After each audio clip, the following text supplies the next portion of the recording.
Hey class, this is Mr. Schmidt. I'm doing a recording for our storm time on November 18th. I have a district meeting coming up, so fourth period is not going to see a Zoom class. So I thought I'd go quickly over some of the math that you're going to be using in the friction lab. Okay, so what we see here is that we had our mug and the normal force of friction is perpendicular and parallel to the surface. Force of gravity is going down, right? If we change our coordinate plane, we had, this was our y, and this is our x, okay? Which means our forces are in the x and the y are slightly different than the force of gravity, okay? So if we solve this symbolically, it's gonna save us a lot of work. Okay, so notice I don't have many numbers. I have one number to be specific. Okay, so we're just going to leave the mass is going to equal m. And we're going to see what happens when we need to put this number in. Okay, so we have the force of gravity equals m times g. And the force in the x is going to equal, okay, that is opposite. So that is going to be our force of gravity times the sine of theta. And this is adjacent. So this is going to be the force of gravity times the cosine of theta. Okay. So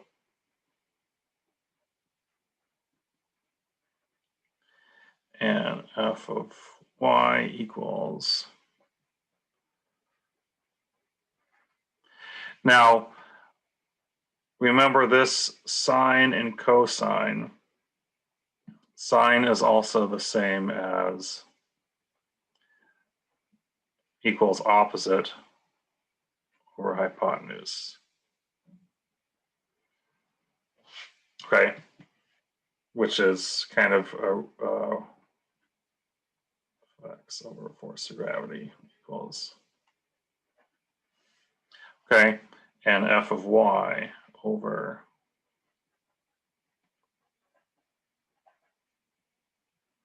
okay, so we have both of those. All right, now when we try to solve this, remember our force of friction equals mu force normal.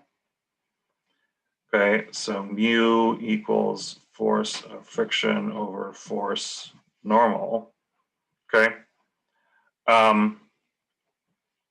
So now we're going to start sticking things in here. All right, so F in the X is also the same as force of friction.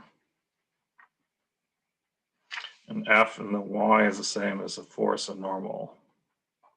Okay, so I'm just banking all my equalities up here so I can start plugging things in here. So instead of writing this, I can write that, or I can write that. Okay, so I can say force of gravity times sine theta. It's the same as force of friction. Okay. Force normal is the same as force of gravity times cosine of theta. Okay. So what do we notice about these two terms? They both have the force of gravity. Okay. Hold on, I'm going to come in with a little zoom here. Okay.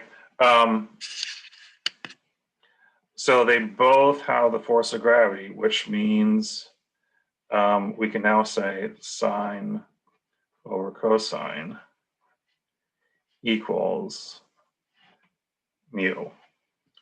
Okay. Notice how mass dropped out. As long as we have a non-zero mass, we can divide these out. Okay. And then we can do sine over cosine, which that's why I started writing this. We had opposite over hypotenuse, and this is cosine theta equals adjacent over hypotenuse. Okay, so now we could say opposite over hypotenuse adjacent over hypotenuse equals, okay? So hypotenuse over hypotenuse is opposite over adjacent, okay? And we're going to go through our full SOHCAHTOA here. Opposite over adjacent is, so all of this, everything is going to boil down into